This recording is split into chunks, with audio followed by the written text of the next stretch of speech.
ನಿಮಗೆ ಒಂದು ಪ್ರವಾಸಕ್ಕೆ ಹೋದಂಥ ಸಂದರ್ಭದಲ್ಲಿ ಉಗ್ರರು ನಡೆಸಿದ ದಾಳಿಯಲ್ಲಿ ಸಾಕಷ್ಟು ಅಮಾಯಕ ಜೀವರು ಬಲಿಯಾಗಿದ್ದರು. ಅದಕ್ಕೆ ಪ್ರತೀಕಾರ ಅಂತಂದರೆ ಇವತ್ತು ಸಿಂಧೂರ ಆಪರೇಷನ್ ಅಂತ ಹೇಳಿ ಭಾರತ ಸೇನೆ ಕೂಡ ದಾಳಿ ಮಾಡಿ ಉಗ್ರರ ನೆಲೆಗಳನ್ನು ಉಳಿಸಿ ಮಾಡಿದೆ. ಈ ಸಂದರ್ಭದಲ್ಲಿ ಏನು ಹೇಳಕ್ಕೆ ಇಷ್ಟಪಡ್ತೀನಿ?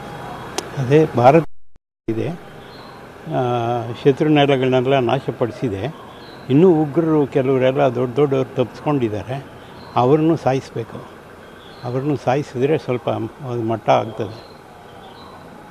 ಇಂಥ ದಾಳಿಗೆ ಈಗ ಪ್ರತೀಕಾರ ಎಂಬಂತೆ 8 ದಿನಗಳಲ್ಲೇ ಒಂದು ಉತ್ತರ ಕೊಟ್ಟಿದೆ.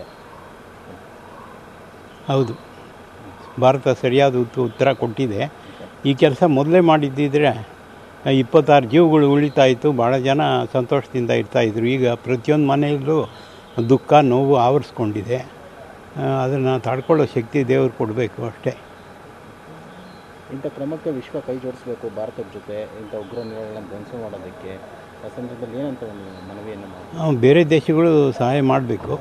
ಅವರೂ ಈ ಉಗ್ರ ತಾಣಗಳನ್ನ ಮಟ್ಟ ಮಾಡೋದಕ್ಕೆ ಸಹಾಯ ಮಾಡಬೇಕು ಮತ್ತು ಭಾರತಕ್ಕೆ ಬೆಂಬಲ ಕೊಡಬೇಕು. ಆವಾಗ ಉಗ್ರರನ್ನ ಸದಬಡಿಬೋದು. ನೋಡಿದ್ರೆ ಸರ್ ಸುದ್ದಿ ಪೀಡಿತ ಸುದ್ದಿ ಅದೇ ಬೆಳಗ್ಗೆ ನ್ಯೂಸ್ ನೋಡಿದೆ, 6 ಗಂಟೆ ನ್ಯೂಸ್ನಲ್ಲಿ ಎಲ್ಲ ಗೊತ್ತಾಯಿತು. 9 ನೆಲೆಗಳು ಉಗ್ರರ ಸ್ಥಾನಗಳು ಏನೇನಿದೆ ಅವನ್ನು ವಾಯುಸೇನೆಯಿಂದ ಧ್ವಂಸ ಮಾಡಿದ್ದಾರೆ. ಅದರಿಂದ ಸ್ವಲ್ಪ ಅವರಿಗೆ ತೀವ್ರವಾದ ಒಂದು ಪೆಟ್ಟು ಬಿದ್ದಿದೆ. ಮುಂದೆ ಅವರ ಕಾರ್ಯಾಚರಣೆ ಕಷ್ಟ ಆಗ್ತದೆ. ಭಾರತ ಸರಿಯಾದ ಉತ್ತರ ಕೊಟ್ಟಿದೆ. ಅವರಿಗೆ ಈಗ ಒಂದು ಎಚ್ಚರಿಕೆಯ ಗಂಟೆ. ಈಗ ಶತ್ರುಗಳು ಭಾರತದ ವಿರುದ್ಧ ಬಂದರೆ ಅವರಿಗೆ ನೆಲೆ ಇಲ್ಲ ಅಥವಾ ಅವ್ರಿಗೆ ಉಳಿಗಾಲ ಇಲ್ಲ ಅನ್ನುವಂಥದ್ದು ಒಂದು ಸಂದೇಶ ರವಾನೆ ಆಗ್ತಾ ಇದೆ. ಸೊ ಈಗ ಮೃತಪಟ್ಟಂತಹ ಒಂದು ಜೀವಗಳಿಗೆ ಆತ್ಮಶಾಂತಿ ಸಿಗ್ತಾ ಇದೆ ಅಂತ ಆದ್ರೂ ಆ ನೋವನ್ನು ತಡ್ಕೊಳ್ಳೋಕ್ಕೆ ಇಷ್ಟ ಅನಿಸುತ್ತೆ ಸರ್. ಆ ನೋವಿದೆ ಇದೆ. ನೋವು ತಕ್ಷಣಕ್ಕೆ ಹೋಗೋಲ್ಲ. ಯಾಕೆಂತಂದರೆ ನಾವು ಸುಮಾರು ವರ್ಷಗಳ ಕಾಲ ಮಕ್ಕಳನ್ನ ಸಾಕಿ ಬೆಳೆಸಿ ಅವರಿಗೆ ಒಳ್ಳೆಯ ಸಂಸ್ಕೃತಿ ಮತ್ತು ಅವರಿಗೆ ವಿದ್ಯಾಭ್ಯಾಸ ಎಲ್ಲ ಕೊಡಿಸಿ ಉತ್ತಮ ಪೌರರಾಗಿ ನಾವು ತಯಾರು ಮಾಡಿದ್ವಿ.